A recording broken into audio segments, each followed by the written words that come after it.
After a really profound client session I had yesterday, I was actually reminded and reflected on a story that happened to me a really long time ago, but I think it really showcases and expresses the power that words can have on an individual. So I'm just going to get right into it and share this little story. So I'm 7 years old. One of my friends has this really cool cottage on the beach. I'm excited. Her and I are walking along the water. We're having a great time. And we can see our little 7-year-old shadows right there in front of us at the time. And she looked at me and we're both wearing swimsuits, and she looks at me and she looks at my shadow and she says, "Wow, Denise, I can't get over how big your butt looks in that swimsuit, in that shadow." And I was like, What do you mean? She's like, "No, look how big your butt is in that shadow. Look how huge it is." And now, granted, I understand this was a 7-year-old child. They probably didn't have any malicious intent when they said these words, yet I have never forgotten that day, those words, the way I felt ever since. And I'm 41 now.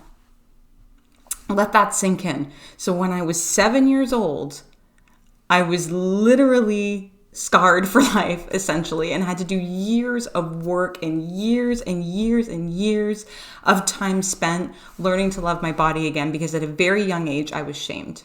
At a very young age, I was told I was not good enough, and malicious intent or not, because a lot of times as human beings, we say words, we say things, we don't mean them, we don't really have the intent that we want, but it depends on how it lands with the person. And words cut deep and they stay with you. And I'm sure if you're watching this, perhaps you too have experienced this in your life where somebody said something and you have never, ever forgotten. And you could be 60, you could be 50, you could be 75 watching this video. Who am I to know?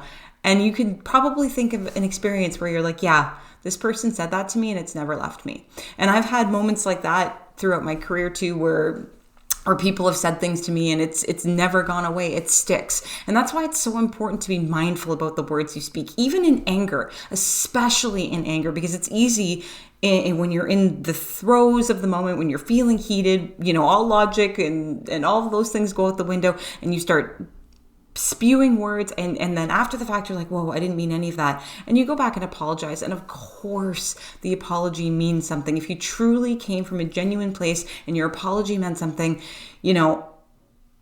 people are going to understand that. But that doesn't necessarily mean that the words haven't landed, that they haven't landed in the body, that they haven't integrated into the person's spirit. So I really want you to keep that in mind when you're talking to anybody, when you're talking to children, your boss, your sister, your brother, your family, someone in the community. Be really mindful of the words you're speaking, even if you're having a frustrating day. And I know that's hard. I know it's easier said than done. And if you are in a place right now where things feel really meek, where life feels like it's a mess, where you're living in the trenches of your own life and you can't even imagine being kind to yourself, let alone kind to other people, this can be really difficult. But if you can approach every word you say as being powerful, as being meaningful, as having an impact on others, and you can use kindness, you can use kind words, you can use compassion and love, imagine just for a minute if those words in 7-year-old me had been like, "Wow, Denise, look at your beautiful shadow. It's stunning. It's gorgeous. Look at the shape it has. Wow, it's really cool." Imagine how much different I would have been. Imagine how much different I would have been if those words were kind rather than what they were. And I'm telling you, I will be 99 years old and I will remember those words. They're never going anywhere. And it's taken a lot of work to get over that. It took a lot of time with me feeling like my body wasn't good enough, my butt was too big and all this stuff to really get over that. And it continued even through high school. I was teased for that specific feature over and over again by the mean high school girls. You know what, looking back on it now, I have a lot more compassion because it's hard to be a teenage girl. But at the time I remember thinking, like, these girls are so mean. How can they say such mean things? Like, that's so awful and rude. But, and you're tremendously hurt in that moment. Now I can look back and laugh and think, oh man, high school, whatever. It was a wild ride. But again, those words landed. They had an impact. They stayed with me and it took work to undo them. So if you're in a space where you're having difficulty with your words, because I know if you're struggling and you're not really sharing your emotions, and you don't feel safe enough and vulnerable enough to share your feelings and share what's going on with the people around you, what ends up happening is you push those words down, you push your feelings down, you push your emotions down, and then they come out passive aggressively, or they come out with ill intent, or they come out and you don't really mean what you say, or they come out and you say mean things because you haven't done that inner healing. And anything that you're saying on other people, that's the most interesting thing. Any words that you're using on others, especially if they're mean or if they're judgmental, those are things, it's like a mirror. People are a mirror for you, so they're indicative of internal work that you have to do. So there's wounding or healing that needs to be done, because if you can say those words to other people, it means you have to look within, you have to look deep inside you to discover and say, hey, what does this word mean to me?